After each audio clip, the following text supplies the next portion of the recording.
La toma de la Alhóndiga de Granaditas, un pasaje enigmático de la Guerra de Independencia de México. Un arduo proceso que duró varios años, iniciado por Hidalgo y cumplimentado por Agustín de Iturbide. La toma de la Alhóndiga, de la famosísima Alhóndiga de Granaditas con el Pípila que todos recordamos y estudiamos en la escuela, sucedió el 28 de septiembre de 1810, cuando los soldados insurgentes sitian la plaza realista de Guanajuato y logran la toma de la Alhóndiga de Granaditas por la acción de el Pípila, un famoso y enigmático personaje anónimo, el Pípila. Te diré que debido a la situación de inestabilidad política derivada de la crisis misma de 1808, tanto en el Virreinato de Nueva España como en España y también en Valladolid en 1809, permitieron que las ideas liberales e independentistas surgieran en la población criolla. Recordemos que España ya no tenía rey, había sido invadida por Francia y habían puesto a un impostor como el monarca español.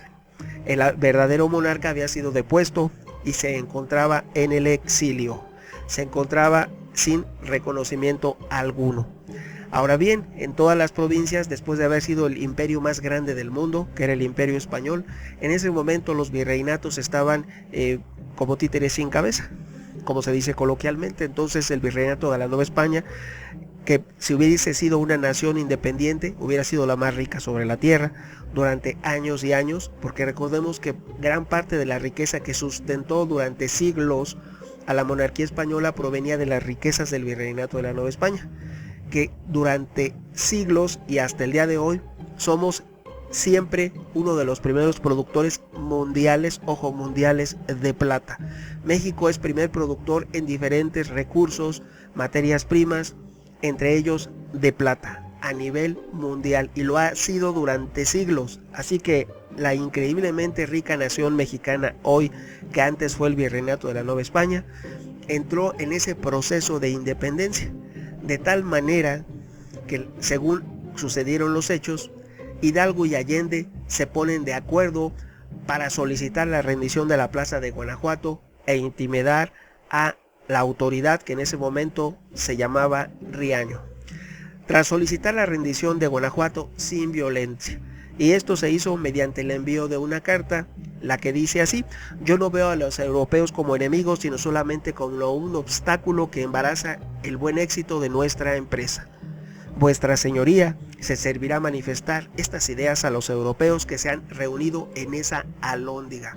Y continúa la carta, donde se solicita la rendición del titular de la plaza.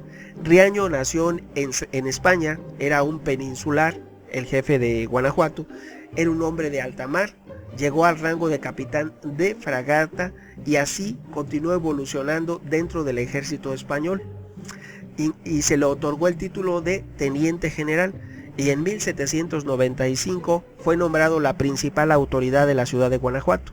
Fue nombrado intendente de Guanajuato por el virrey con el beneplácito del monarca en 1795, y fue en ese momento cuando se hizo íntimo amigo con Hidalgo, que era el párroco de Dolores, y con Manuel Abad y Queipo, entonces gobernador de la diócesis de Michoacán.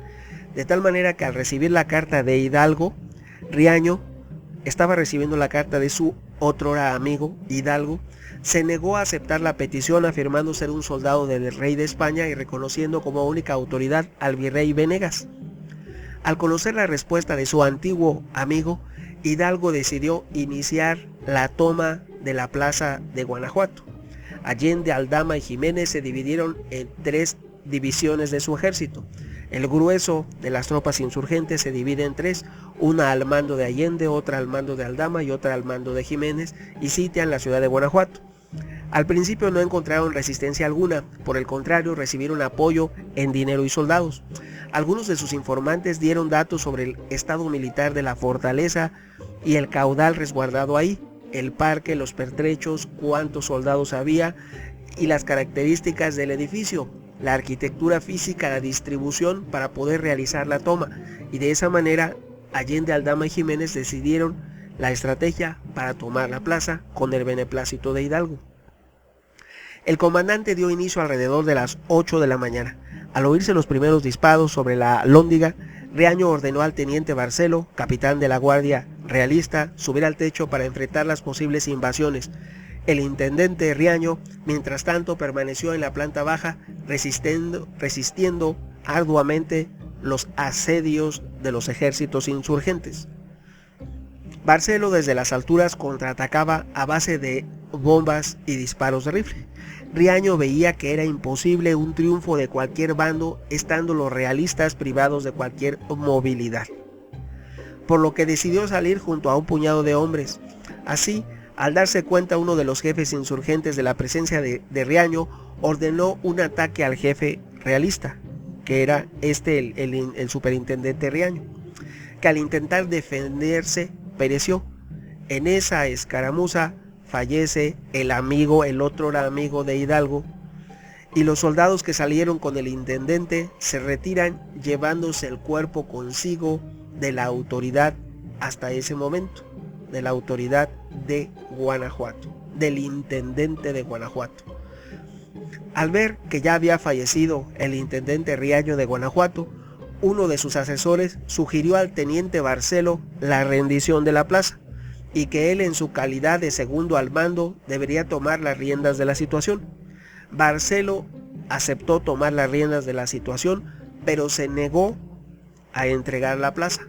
Afirmó que era un combate y que la autoridad militar que él representa era superior a la autoridad civil en aquel momento de conflagración.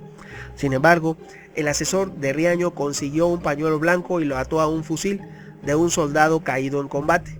Comenzó a ondear su nueva bandera de paz, y al verla a los insurgentes se dieron cuenta de que los españoles habían decidido rendirse. Hidalgo ordenó un alto el fuego y envió a Allende a negociar con los vencidos.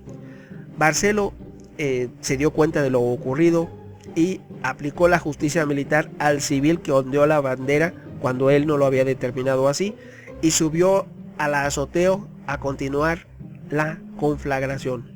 Y así continuó la lucha por la defensa y la toma de la Alhóndiga de Granaditas. Los insurgentes se dieron cuenta de que habían sido engañados y siguieron el conflicto. Del lado insurgente, Hidalgo consideraba la posibilidad de tomar el edificio, pero no quería hacerlo y no contaba con los recursos suficientes.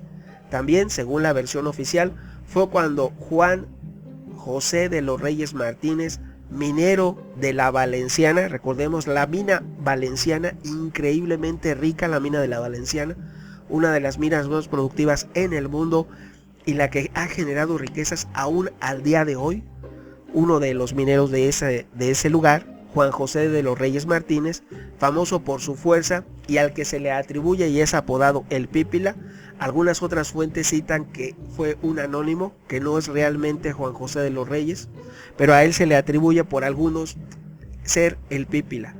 Este individuo, Juan José, solicitó a Hidalgo permiso para incendiar la puerta de la Alhóndiga, lo que permitiría a los insurrectos entrar a la Alhóndiga. De esta manera se pensaba que los insurgentes podían tomar la plaza.